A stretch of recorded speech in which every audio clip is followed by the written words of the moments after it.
Anna Belousovová upozornila, že do Kyjeva prekvapivo dorazil princ Harry. Oficiálne dôvody jeho návštevy vás poriadne vytočia.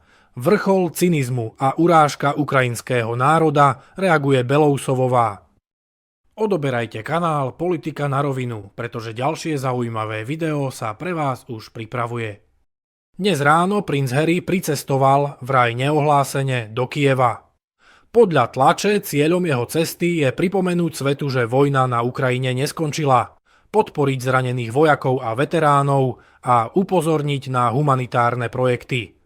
Podstatné je, že jeho návšteva prichádza v čase, keď sa pozornosť sveta presúva na Blízky východ a pochopiteľne klesá záujem Západu ďalej financovať tento stratový podnik pod názvom Zástupná vojna proti Rusku.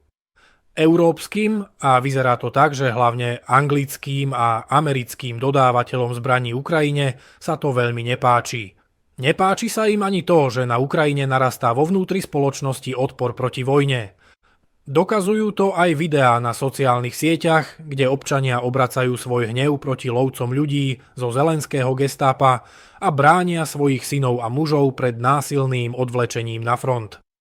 Tak sa zbrojárske kruhy rozhodli najať tohto budiš k ničemu z kráľovského rodu, aby pozdvihol bojového ducha Ukrajincov, aby ich potľapkal po pleciach a povedal im zopár hlúpych fráz o tom, ako bojujú za demokraciu, za Európu a celý svet.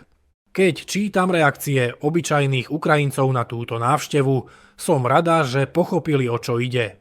Oni vedia, že keď sa návšteva skončí, princ Harry sa vráti do svojho života plného nezaslúženého prepichu, že bude ďalej pokračovať vo vymetaní večierkov boháčov, kúpať sa v šampanskom a zrejme aj ďalej prášiť do nosa biely prášok.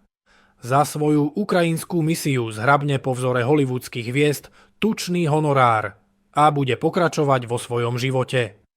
Ukrajinci sa tiež vrátia k svojmu životu.